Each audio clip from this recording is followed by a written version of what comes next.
Okay, तो आज हम बात करने जा रहे हैं चैप्टर नंबर 6, जो कि फॉर्मेटिंग सेल्स एंड रेंज। तो इसमें हम बात करेंगे कि किसी भी सेल को हम फॉर्मेट कर सकते हैं। जैसे कि अगर हमें कोई सेल इंसर्ट करना तो कैसे कर सकते हैं, डिलीट करना तो कैसे कर सकते हैं, अगर किसी फॉन्ट का हमें कलर चेंज करना तो कैसे कर सकते हैं। बेसिकली सेल रेंज होती क्या है, एक सेल पे कैसे काम करना है, अगर सेल रेंज की बात करें तो उस पर कैसे काम करना है।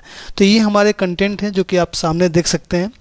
Inserting and deleting cell, manually formatting cell content, copying cell formatting with the format painter, understanding paste special option, formatting cells with style, working with hyperlink data, applying condition formatting to cell। So सारी चीज़ें हम पढ़ेंगे one by one करके। तो चलिए मैं अपना Excel खोलता हूँ और एक एक चीज़ हम डिस्कस करते हैं कि कैसे क्या होता है। सो बेसिकली आपके सामने मैंने एक्सेल खोल रखा है, तो आपको जानते ही हैं इसको हम बेसिकली सीट बोलते हैं, और जो भी हमारा एक रेक्टेंगल है basically that is called cell. तो सबसे पहले बात करते हैं कि अगर हमें कोई सेल डिलीट करना है तो हम कैसे कर सकते हैं। तो देखिए, अगर मुझे ये सेल डिलीट करना है पर्टिकुलर, तो बेसिकली क्या होता है, ये एक रो डिलीट होती है, एक पर्टिकुलर सेल डिलीट नहीं होता है। बेसिकली एक जो भी सेल है, अगर मान लीजिए मुझे इसको डिलीट करना है, तो जैसे अगर हम डिलीट करते हैं ये पूरी रो डिलीट होगी या तो कॉलम डिलीट होगी। सपोज मुझे इसको डिलीट करना है, या तो रो या तो कॉलम डिलीट होगा। बेसिकली डिलीट नहीं होता है, एक पोजीशन चेंज हो जाती है। जैसे हम कह रहे हैं कि नहीं डिलीट हो रहा, लेकिन ऐसा होता नहीं है। अगर हम कॉलम डिलीट कर रहे हैं तो लेफ्ट या राइट हमारी पोजीशन शिफ्ट होती रहती है। अगर हमें ऐड करना है तो आप राइट क्लिक करेंगे तो यहाँ पर देख सकते हैं ऑप्शन आ रहा है इंसर्ट का। हम इंसर्ट करेंगे, एक नई रो हमारी ऐड हो जाएगी। यहाँ भी क्लिक करते हैं, इंसर्ट का आएगा तो एक हमारा कॉलम के फॉर्म में सेल ऐड हो गया। तो बेसिकली इस तरह से हम सेल डिलीट कर सकते हैं और इंसर्ट कर सकते हैं। सपोज आपको एक साथ मोर देन वन सेल ज़्यादा ऐड करना है, तो सपोज हमने 5 सेल सेलेक्ट किया है, राइट क्लिक इंसर्ट करेंगे तो एट ए टाइम 5 सेल आपकी ऐड हो जाएंगी। वही अगर आपको डिलीट करना है तो मल्टीपल सेल सेलेक्ट करके आप डिलीट कर सकते हैं। तो जैसे हम बात करते हैं कि when you insert a cell in a column you force the other cell in the same column to move down. जैसे कि हमने कहा कि डिलीट कुछ नहीं होता, बस उनकी पोजीशन चेंज होती है। और एक सेल डिलीट करने के लिए बेसिकली आपको पूरा रो या कॉलम डिलीट करना पड़ता है। जब भी हम कोई सेल डिलीट करते हैं तो बेसिकली क्या होता है कि उसमें एक या एक से ज़्यादा सेल की पोजीशन को चेंज करते हैं। तो ये तो हो गया हमारा इंसर्ट डिलीट कैसे करते हैं। अब हम बात करते हैं फॉर्मेटिंग की, कि किसी भी सेल को हम फॉर्मेट कैसे कर सकते हैं। देखिए, जब भी हम किसी भी सेल में कोई भी डेटा इंसर्ट करते हैं तो बेसिकली होता क्या है, सपोज मैं यहाँ पे लिख रहा हूँ रमेश, ओके, और यहाँ पे एक मैं नंबर लिख रहा हूँ 1 2 3। तो आप देख सकते हैं कि जब मैंने रमेश लिखा, जब टेक्स्ट लिखा, तो ये बाय डिफ़ॉल्ट लेफ्ट अलाइन है, ओके। और जो हमने नंबर लिखा तो वो बाय डिफ़ॉल्ट राइट अलाइंड है। अलाइन मीन्स हम अलाइनमेंट की बात करते हैं, जो आप देख रहे हैं ये बेसिकली अलाइनमेंट के लिए यूज किया जाता है कि क्या हमारा जो टेक्स्ट है वो सेंटर में है, कि लेफ़्ट अलाइन है, कि राइट अलाइन है। तो अगर हमने बाय डिफ़ॉल्ट की बात किया तो देख सकते हैं टेक्स्ट हमारा लेफ़्ट अलाइन होता है और जो नंबर होता है वो राइट अलाइन होता है। जैसे हम नंबर को सिलेक्ट करते हैं आप देख सकते हैं कि यहाँ पे बाय डिफ़ॉल्ट एक चीज़ सिलेक्ट है। अब मान लीजिए इसको सेंटर करना है तो यहाँ पे क्लिक करेंगे, ये सेंटर में आ जाएगा। इसको भी हम सेंटर कर सकते हैं। इसको अगर हमें राइट अलाइन करना है, क्लिक करेंगे, ये राइट लाइन हो जाएगा। इसको लेफ़्ट करना है तो लेफ़्ट हो जाएगा। अगर इसको हमें बीच में करना है तो हमने सेंटर कर दिया, सेंटर में हो जाएगा। मीन्स हाइट के करस्पॉन्डिंग सेम चीज़। तो ये बेसिकली अलाइनमेंट के लिए यूज होता है। तो आप किसी भी सेल के कंटेंट को जिस तरह से जो भी अलाइनमेंट चाहते हैं वो इजीली कर सकते हैं। So basically Excel enables you to align text and number horizontally and vertically, means you can align vertically as well as horizontally। तो आप ऊपर का जो होता है ये बेसिकली वर्टिकली अलाइन के लिए होता है, और जो नीचे का होता है वो बेसिकली हॉरिजॉन्टली अलाइन के लिए होता है। ओके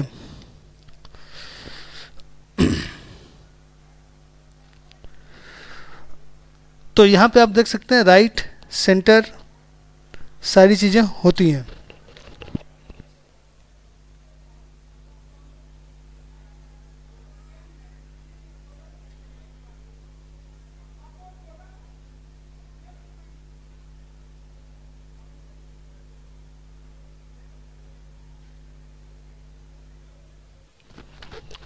ओके सो इसमें वर्टिकल अलाइनमेंट पे आप टॉप, मिडिल और बॉटम देख सकते हैं, horizontal alignment left, right and centre.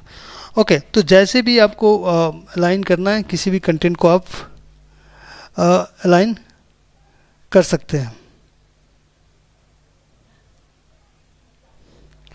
Now अब बात करते हैं कि जब भी बाय डिफ़ॉल्ट, जैसे कि हमने कहा कि जब अल्फ़ा न्यूमेरिक कंटेंट आप इंसर्ट करते हो तो बाय डिफ़ॉल्ट वो लेफ़्ट अलाइन होता है, और जब नंबर करते हैं वो राइट अलाइन होता है।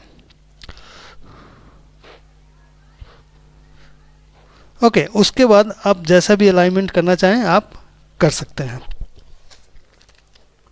अब बात करते हैं फ़ॉन्ट एंड फ़ॉन्ट साइज़ की। तो बेसिकली जो भी हम कंटेंट एंटर करते हैं तो आप यहाँ पर देख सकते हैं ये बेसिकली फ़ॉन्ट होता है और ये होता है फ़ॉन्ट साइज है। तो जो बाय डिफ़ॉल्ट हमारा फ़ॉन्ट सेलेक्टेड होता है वो होता है कैलिबरी।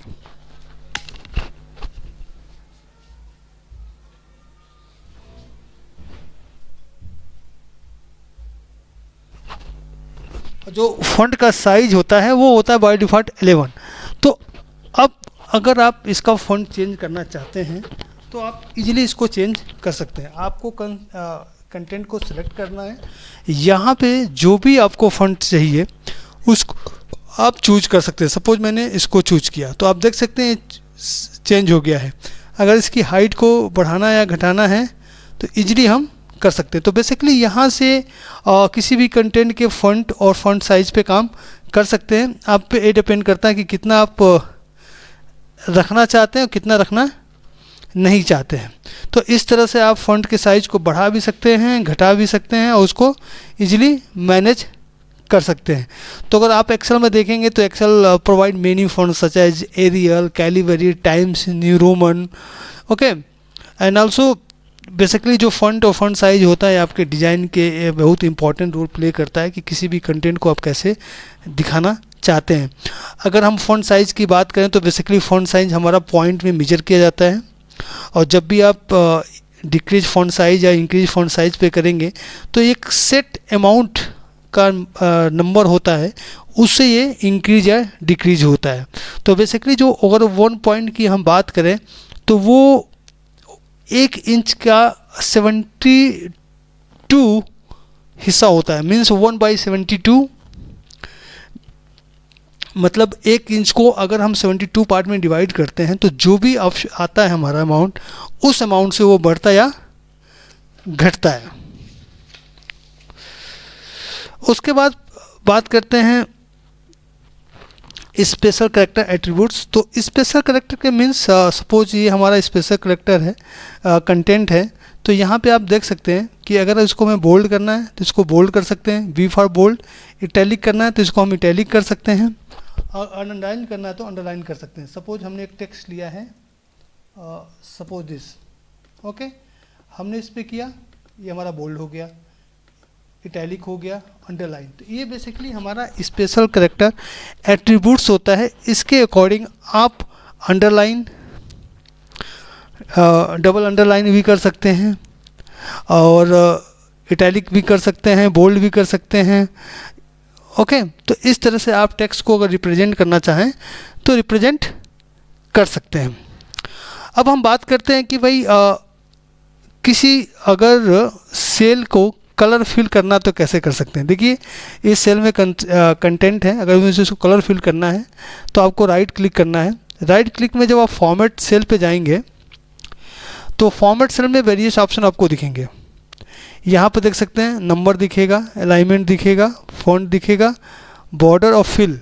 जो भी कलर यहाँ से चूज करते हैं वो क्या होगा, बाय डिफ़ॉल्ट देखिए नो कलर है, करेंगे आपका जो सेल का कलर है बाय डिफ़ॉल्ट वो चेंज हो जाएगा। इसी तरह से आप बैकग्राउंड कलर यहाँ से भी चेंज कर सकते हैं डायरेक्ट। आपने जैसे सपोज हमने कोई कंटेंट लिया दिस, इसके बैकग्राउंड कलर को चेंज करना है तो सेलेक्ट कीजिए, इस पर क्लिक कीजिए, जो भी कलर सेलेक्ट करना है यहाँ से सेलेक्ट कर सकते हैं। अगर इसके टेक्स्ट को चेंज करना है, मीन्स जो भी आपने लिखा अगर इसके कलर को चेंज करना है तो टेक्स्ट को सिलेक्ट कीजिए और ये पर जाइए, जो भी कलर यहाँ पर सिलेक्ट करेंगे उसके कॉरस्पॉन्डिंग आपका टेक्स्ट का कलर चेंज हो जाएगा। तो दो चीज़ें हैं, एक होता है बैकग्राउंड कलर और एक होता है टेक्स्ट कलर। तो बाय यूजिंग दिस मेथड आप सेल के बैकग्राउंड कलर को भी चेंज कर सकते हैं और टेक्स्ट के कलर को भी चेंज कर सकते हैं। अब बात करते हैं नंबर फॉर्मेट्स की। बेसिकली क्या होता है कि जब भी कोई टेक्स्ट हम किसी सेल में एंटर करते हैं तो बेसिकली अनफॉर्मेटेड होता है। According to our usage we can change the format of that particular content, चाहे वो टेक्स्ट हो या नंबर हो, उसकी फॉर्मेटिंग की चेंज कर सकते हैं। तो बेसिकली हम यहाँ पे अब नंबर फॉर्मेट की बात करने जा रहे हैं। सपोज यहाँ पे आपने कोई नंबर एंटर किया है, मैंने एंटर किया है 1 2 3 4 5 6, ठीक है, ओके। हमने नंबर एंटर फॉर्मेट किया, इस पर क्लिक करते हैं, इस सेल को सिलेक्ट करते हैं, इस पर राइट क्लिक करते हैं तो यहाँ पर देख सकते हैं ऑप्शन आ रहा है फॉर्मेट सेल। जब हम फॉर्मेट सेल पे जाते हैं तो एक हमारा पॉपअप ओपन होता है। यहाँ पे देख सकते हैं बाय डिफ़ॉल्ट नंबर सेलेक्टेड है और यहाँ पे आपके वेरियस ऑप्शन दिख रहे हैं कि नंबर को किस तरह से रिप्रेजेंट करना। सपोज मैंने सेलेक्ट दिस वन, नंबर आपका इस फॉर्मेट में रिप्रेजेंट हो जाएगा, ओके।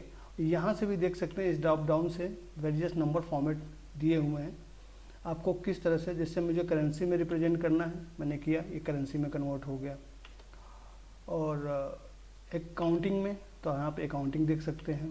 हमने शॉर्ट डेट किया। मीन्स बेसिकली क्या होता है कि नंबर को सेलेक्ट करके जो भी फॉर्मेट आप चेंज करना चाहते हैं आप कर सकते हैं। फॉर्मेटिंग का मतलब क्या होता है कि formatting a number does not affect the value in the cell. Formatting simply change the appearance of the number. Means basically ये नंबर का डिस्प्ले करने का जो डिज़ाइन है, जो टेक्निक है, उसको चेंज कर रहा है।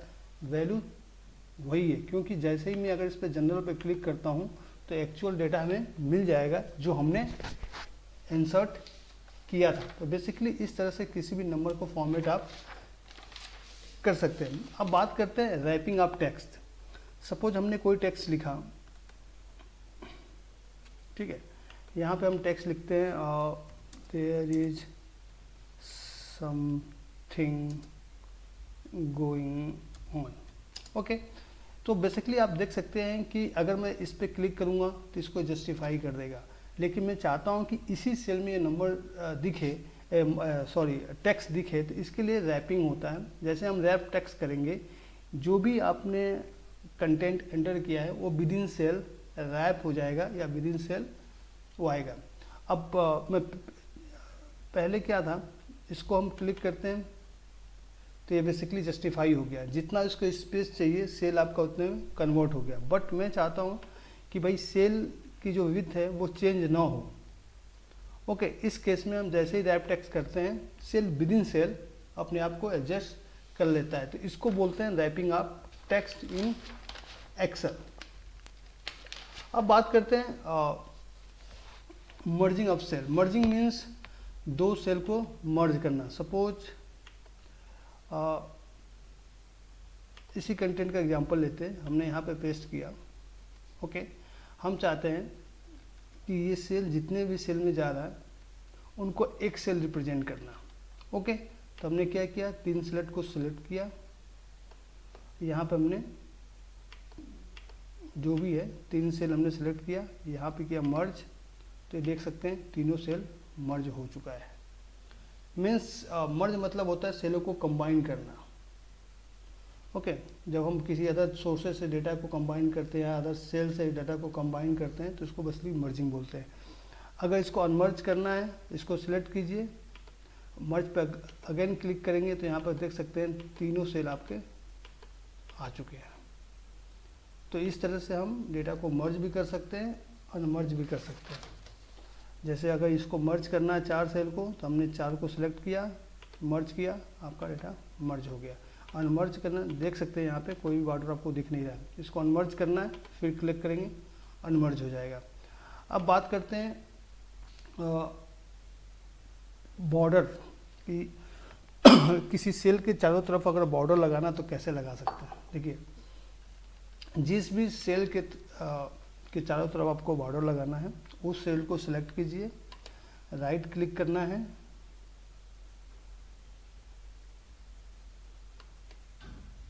यहाँ फॉर्मेट पे जाना है, यहाँ पे देख सकते हैं बॉर्डर ऑप्शन आ रहा है। बॉर्डर पे क्लिक करेंगे तो वेरियस टाइप के ऑप्शन हैं। जो भी ऑप्शन आप चूज, जिस तरह का भी बॉर्डर आप अप्लाई करना चाहते हैं उसको चूज कर सकते हैं। सपोज मैंने इसको चूज किया, ओके किया, सॉरी,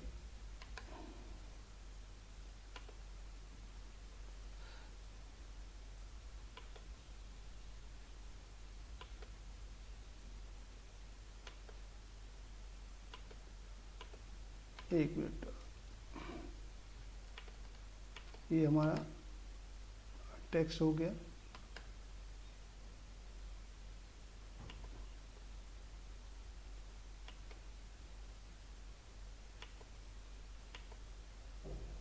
कोई कलर चूज कर लेते ताकि पता चले।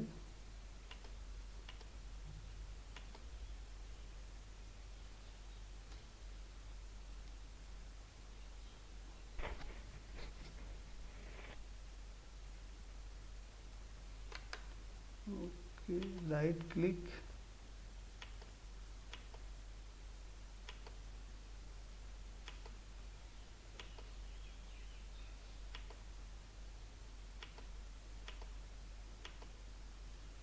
इस तरह से आप देख सकते हैं। अगर बॉर्डर बनाना है तो हम बॉर्डर चारों तरफ भी बना सकते हैं, जैसे चाहे वैसे बॉर्डर हम क्रिएट कर सकते हैं। अब बात करते हैं कॉपी एंड पेस्ट की।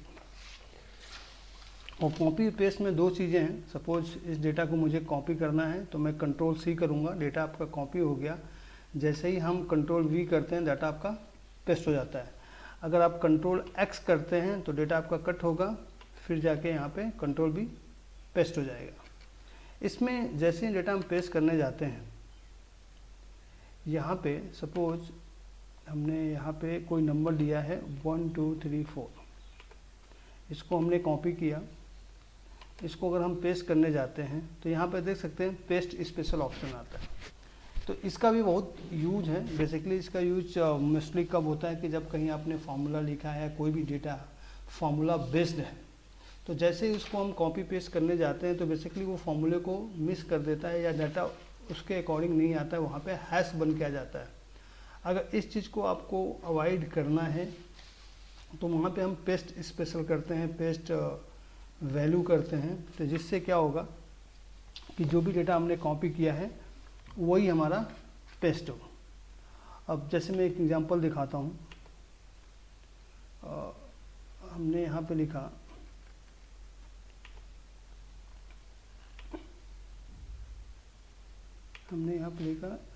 सम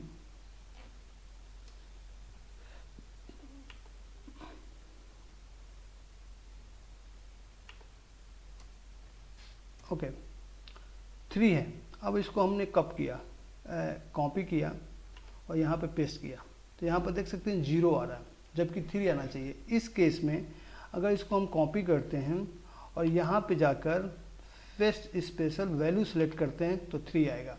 तो आप देख सकते हैं पहले हमने कॉपी पेस्ट किया सिंपल तो 0 आया, लेकिन जैसे हमने पेस्ट स्पेशल किया वहाँ पे 3 आया।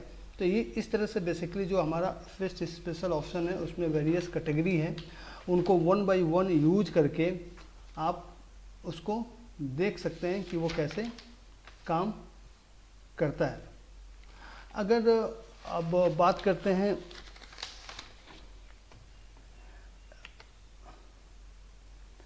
किसी सेल में अगर आपको लिंक क्रिएट करना है तो हमारे पास एक ऑप्शन लिंक का है। बाय यूजिंग एक हाइपर लिंक क्रिएट किया जा सकता है।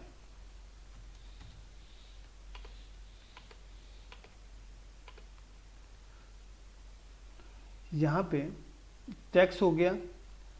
इस टेक्स्ट को क्लिक करने पे क्या आपको ओपन करना है, सिर्फ इस डॉक्यूमेंट को सेलेक्ट करना है, ओके किया। अब देखिए यहाँ पे लिंक क्रिएट हो चुका है। अब जैसे इस पर क्लिक करेंगे, जिस पर्टिकुलर डॉक्यूमेंट को आपने लिंक दिया था वो डॉक्यूमेंट आपका ओपन हो जाएगा। और इस हाइपर लिंक को चाहें तो राइट क्लिक करके आप डिलीट भी कर सकते हैं। देखिए जो हमने लिंक दिया था एक पावर पॉइंट का, वो पावर पॉइंट आपके सामने ओपन हो गया है। तो इस तरह से आप हाइपर लिंक भी क्रिएट कर सकते हैं एक्सेल में। नाउ अब बात करते हैं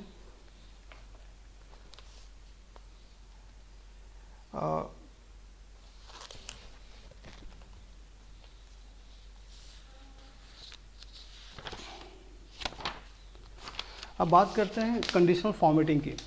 तो बेसिकली कंडीशनल फॉर्मेटिंग क्या होता है कि जब भी हम एक्सेल में काम करते हैं और किसी पर्टिकुलर बेस पे किसी कंटेंट को कलर को चेंज करना चाहते हैं या कुछ और करना चाहते हैं या कोई मैसेज डिस्प्ले करना चाहते हैं, तो by using conditional formatting we can do it. तो बेसिकली क्या होता है कि इसमें एक रूल्स मैनेजर होते हैं एक्सेल के, उसमें हम कुछ रूल डिफाइन करते हैं। अकॉर्डिंग टू रूल जो भी हमने कंडीशन लगाई है वो कंडीशन काम करता है। सपोज जस्ट मैं एग्जांपल एक लेता हूँ। यहाँ पे देख सकते हैं कंडीशनल फॉर्मेटिंग है, ओके। मैं एक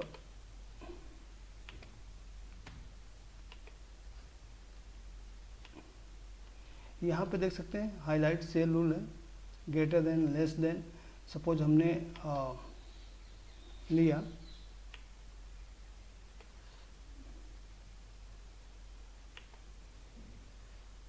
greater than, okay, just select this cell, okay. Now clicking on condition formatting, highlight cell greater than 5, okay, and here red text कुछ और ले लेते हैं। तो यहाँ पे देख सकते हैं कि जो भी सेल की वैल्यू 5 से ज़्यादा है वो हाईलाइट हो चुका है। तो बेसिकली सेल फॉर्मेटिंग में क्या होता है कि जब भी किसी चीज़ को हम हाईलाइट करना होता है या कुछ रूल अप्लाई करना होता है तो हम कर सकते हैं। बेसिकली उसको डिस्प्ले करने में हमें इजी हो सकता है। जैसे हमने देखा यहाँ पर देख सकते हैं greater than, less than, between, equal to, सारी चीज़ें दी हुई है। जैसे बिटवीन 2 हमने किया, हमने ले लिया सपोज 1 to 4, तो जो भी सेल होगा इसमें जो भी कंडीशन देना चाहते हैं आप, सपोज हमने दिया येलो, तो यहाँ पर देख सकते हैं 1 और 4 के बीच में जो भी है वो येलो से हाईलाइट हो गया। तो बेसिकली कंडीशनल फॉर्मेटिंग का यूज होता है कि डेटा को आप कितनी इजीली रिप्रेजेंट कर सकते हैं। यहाँ पे न्यू रूल हो सकते हैं, अपने रूल को मैनेज कर सकते हैं। यहाँ पे डेटा बार की बेसिस है, तो बहुत सारे ऑप्शन हैं जिसको आप यूज करके किसी भी सेल की सेल फॉर्मेटिंग कर सकते हैं। तो इस लेक्चर में इतना ही। Thank you for watching this. Thank you.